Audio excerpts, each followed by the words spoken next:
We need to beat teams like the Dallas Wings. We need to beat teams like the Washington Mystics to keep our positioning and to maintain a playoff spot at the very least.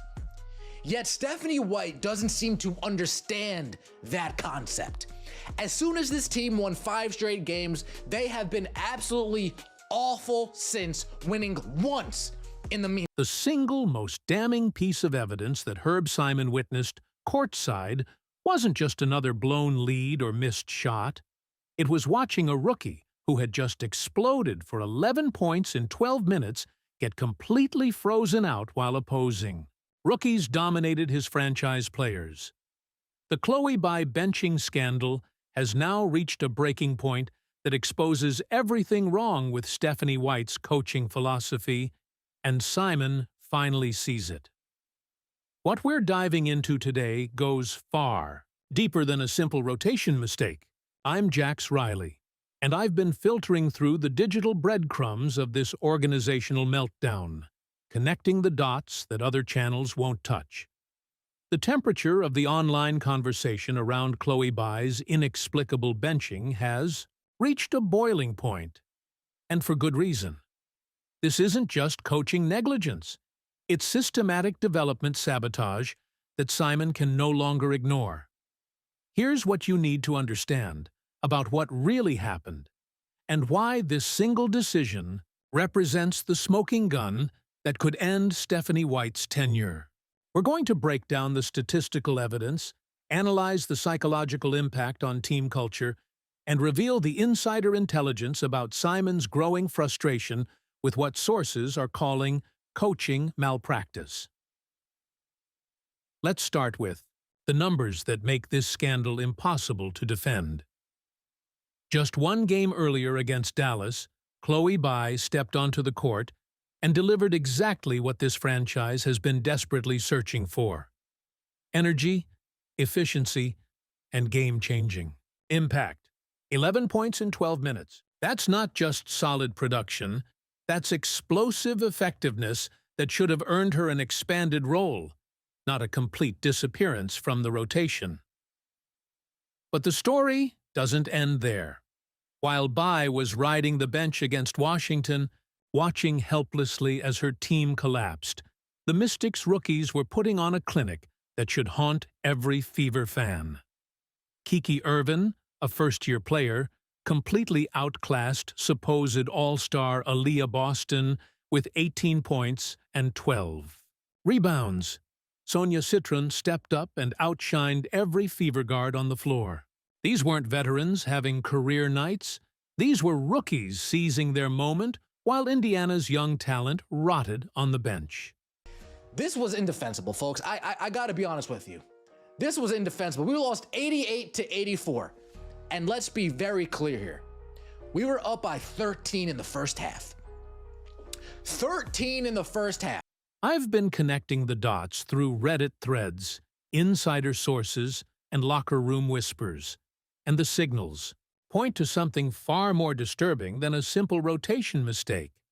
Official sources won't tell you this, but if you follow the digital breadcrumbs, a different picture emerges. This wasn't an oversight. This was a systematic failure of player development that reflects deeper cultural problems within White's coaching philosophy. Think about this from Simon's perspective. You're a successful businessman who has invested millions in building a competitive franchise. You watch a rookie show genuine spark and impact, proving she can contribute immediately. Then you watch your head coach completely ignore that success while playing veterans who are clearly struggling. Odyssey Sims logged 26 minutes and contributed 2 points in the second half. 2 points, while Chloe Bai, who had just proven her worth, never even removed her warm-up jacket. That's not just poor coaching. That's organizational malpractice that would get you fired in any other business environment. And Simon, who didn't build his wealth by accepting incompetence, finally sees the pattern that fans have been screaming about for weeks. Let me paint you the complete picture of how this scandal unfolded, because what they missed in other coverage is the systematic, nature of this failure. The Fever came into this game with momentum issues, having dropped 4 of 5 after a promising win streak. They needed spark. They needed energy. They needed someone to provide a different look when the starters faltered. Chloe Bai had literally just proven she could be that spark plug. Instead, White doubled down on a rotation that everyone could see wasn't working. She gave extended minutes to players who were clearly out of rhythm while keeping her most effective bench weapon completely sidelined. It's the kind of stubborn adherence to failed systems that drives ownership insane, especially when you're watching opposing rookies dominate your franchise players. The psychological impact of this decision cannot be overstated. When young players see their coaches ignore production and reward status, it creates a culture where effort doesn't matter, results don't matter, and political positioning trumps performance. That's not the foundation you want for a developing franchise, and it's certainly not what Simon expected when he invested in this coaching staff. But here's what the other channels won't tell you. The temperature of the online conversation suggests something deeper is happening here. Okay, now let's get into rumor territory. Nothing is officially confirmed, but the online chatter is too loud to ignore. Sources close to the team are suggesting that Simon's frustration isn't just about one game or one player. It's about a pattern of development negligence that threatens the entire franchise trajectory. The most damning aspect of this scandal is what it reveals about White's ability to adapt and maximize assets. In today's WNBA, successful teams leverage their depth, develop their young talent, and create systems where production is rewarded regardless of experience level. The Mystics, despite their struggles, demonstrated exactly this approach. Their rookies weren't just playing, they were thriving, making impact plays, and showing the kind of fearless energy that wins games. Meanwhile, the Fever's most promising young player was collecting splinters, while the team imploded in familiar fashion. That contrast wasn't lost on Simon, and it shouldn't be lost on anyone evaluating White's competence as a developmental coach. I've been filtering out the noise from various platforms, and the signals point to a systematic problem that goes beyond this single decision. When you examine White's rotation patterns throughout the season, a disturbing trend emerges. She consistently favors veterans over production, status over performance, and comfort over adaptation. That's exactly the opposite of what's successful franchises do with young talent. The business case here is crystal clear. Chloe Bai represents investment in the future, a developing asset that showed immediate return potential. Sitting her after a breakout performance sends the message that production doesn't matter, that growth isn't valued, and that the coaching staff operates on outdated principles rather than results-driven logic. For Simon, watching this unfold in real time must have been infuriating. He's built his success on recognizing value, maximizing assets, and adapting to changing conditions. White's handling of the Bai situation represents the exact opposite approach: rigid thinking, wasted opportunities, and stubborn adherence to failed systems. That brings us to the inevitable question that's driving conversation across every WNBA platform.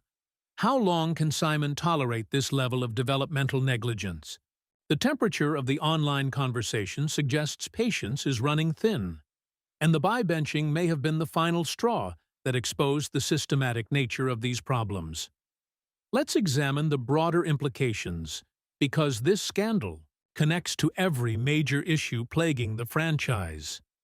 When your young players see production ignored, it creates a culture where development stagnates. When opposing rookies outperform your veterans while your prospects sit, it exposes the failure of your systems. When business-minded ownership watches assets being wasted, it triggers the kind of organizational evaluation that leads to major changes.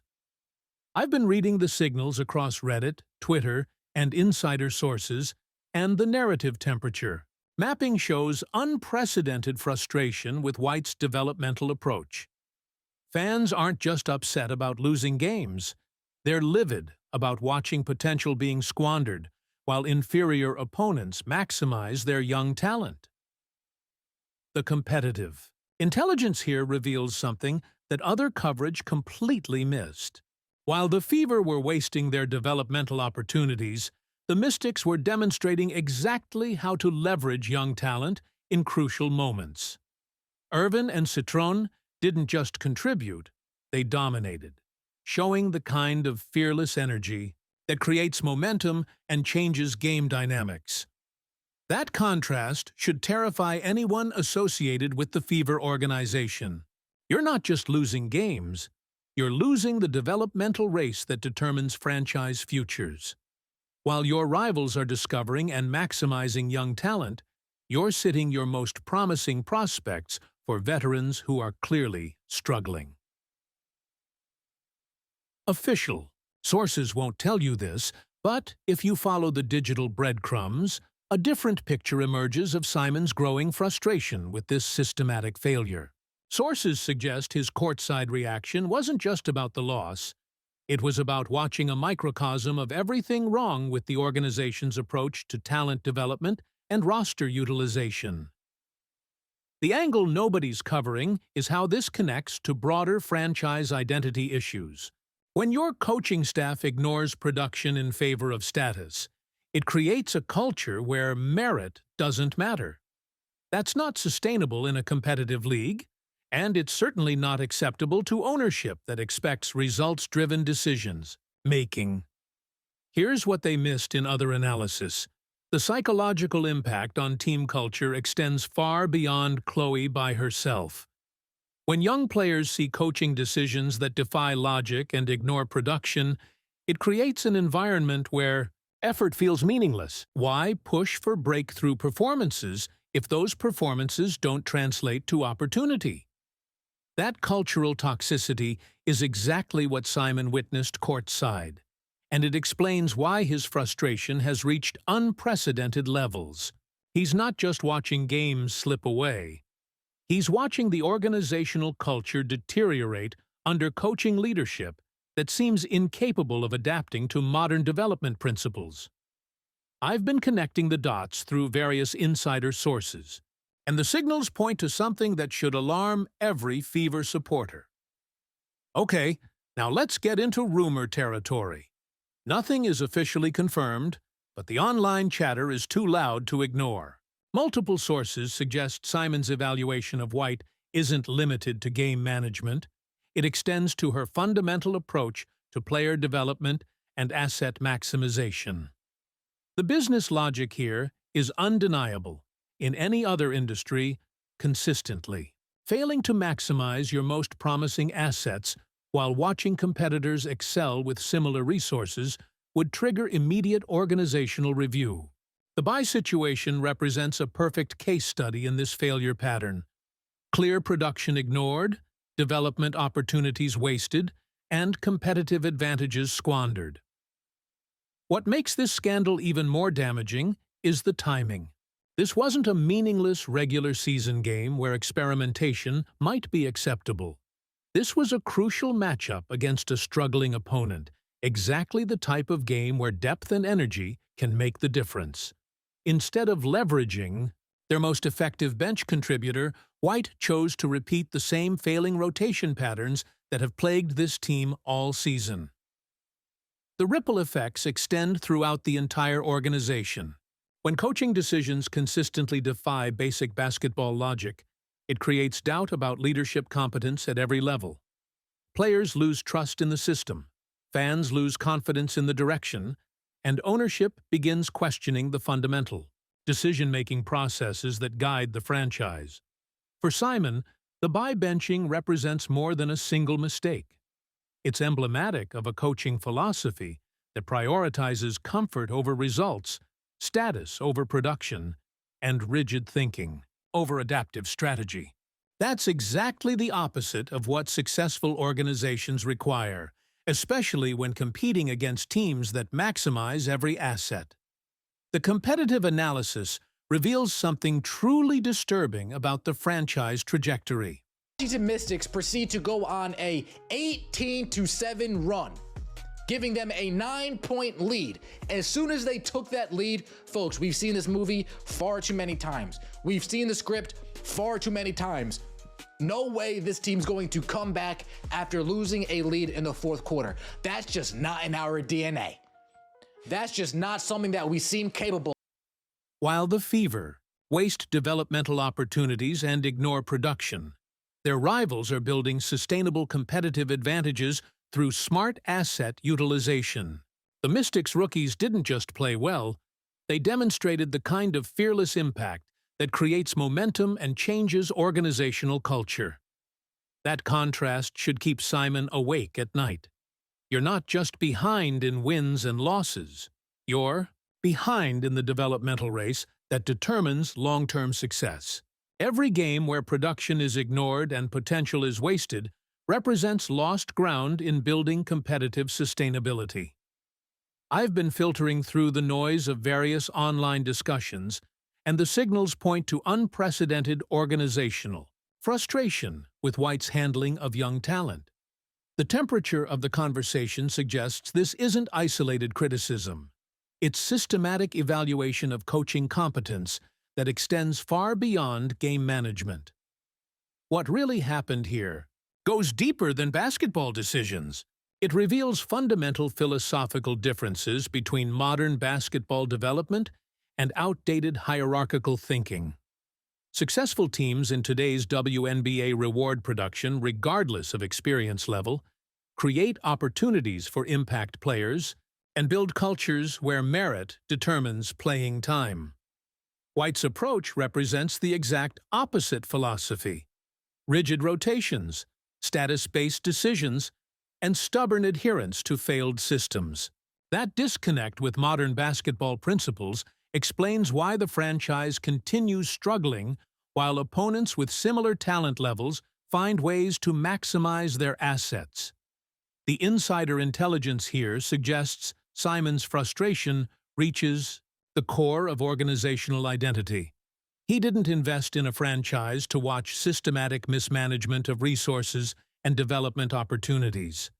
The buy situation crystallizes every concern about coaching competence and strategic direction that has been building throughout the season. But the story doesn't end there. The psychological impact on locker room culture cannot be overstated. When young players witness production being ignored and opportunity being denied based on arbitrary factors, it creates an environment where development stagnates. Players stop pushing for breakthrough performances because those performances don't translate to meaningful opportunity. The broader implications extend throughout the entire WNBA landscape. While the Fever struggle with basic roster utilization and development principles, their competitors are building sustainable advantages through smart talent management. Every game where assets are wasted represents lost ground in the competitive race that determines franchise futures. For Simon, the most alarming aspect isn't the immediate loss, it's the systematic nature of these developmental failures. The buy-benching represents a perfect microcosm of organizational problems that threaten long-term competitiveness. When coaching leadership consistently makes decisions that defy basketball logic and business sense, it creates doubt about the entire franchise direction. Official sources won't tell you this, but if you follow the digital breadcrumbs, a different picture emerges of organizational evaluation reaching critical levels. The temperature of the online conversation suggests Simon's patience with systematic developmental negligence may finally be exhausted. That brings us to the inevitable question driving conversation across every platform. What happens when ownership recognizes that coaching philosophy fundamentally conflicts with organizational success?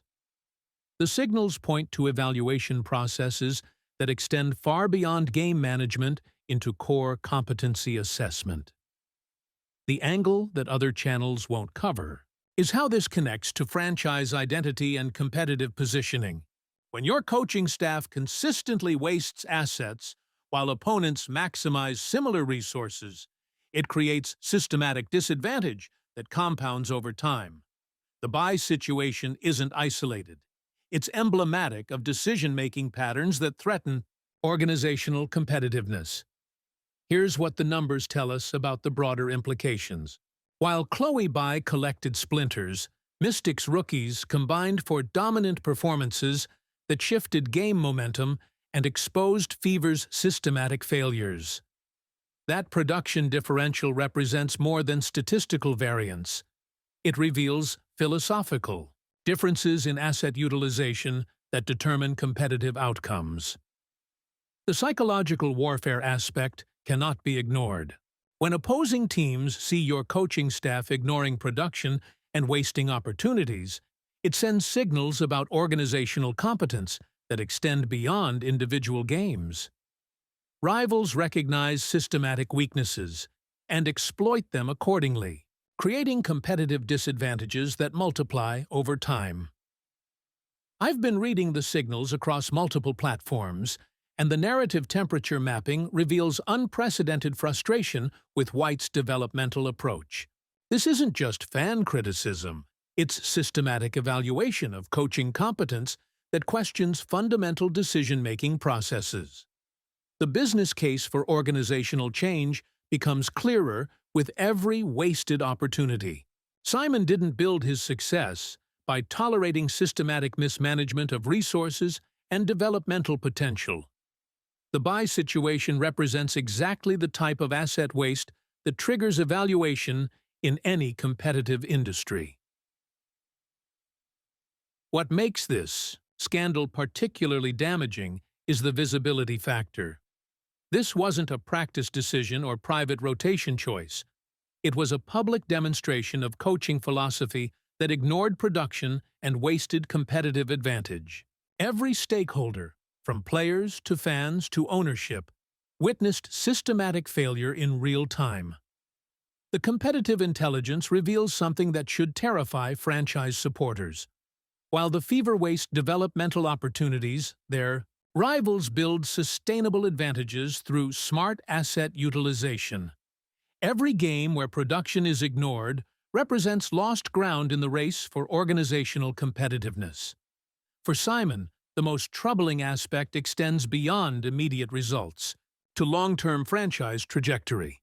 When coaching decisions consistently conflict with basketball logic and business sense, it creates doubt about leadership competence that affects every organizational level. That leads us to the critical question that's driving online conversation. How long can successful ownership tolerate systematic developmental negligence that threatens competitive sustainability? The signals suggest evaluation processes that extend far beyond game management into fundamental coaching competency. The ultimate takeaway here isn't just about Chloe Bai or a single rotation decision. It's about organizational philosophy, developmental, strategy, and leadership competence under pressure. When coaching staff consistently ignores production while opponents maximize their assets, it creates systematic disadvantage that compounds over time. Simon's courtside frustration represents more than emotional reaction. It's recognition that systematic problems require systematic solutions. The buy-benching scandal exposes everything wrong with current coaching philosophy, and the temperature of organizational patience suggests major changes may be inevitable. The question now becomes whether White can adapt her approach, or whether the systematic nature of these failures makes organizational change the only viable solution. Based on the intelligence I've gathered and the patterns I've analyzed, the signals point toward evaluation reaching critical levels. What do you think? Have we reached the breaking point where Simon's business acumen demands coaching change? Drop your thoughts below and make sure you're subscribed, because this investigation is far from over. The organizational dynamics here reveal problems that extend throughout the entire franchise structure, and I'll be tracking every development as this situation unfolds. If this analysis resonated with your understanding of the systematic failures plaguing this organization, hit that like button and share this with fellow WNBA analysts who appreciate in-depth investigation. The story of organizational competence versus systematic negligence is just getting started, and you won't want to miss what comes next.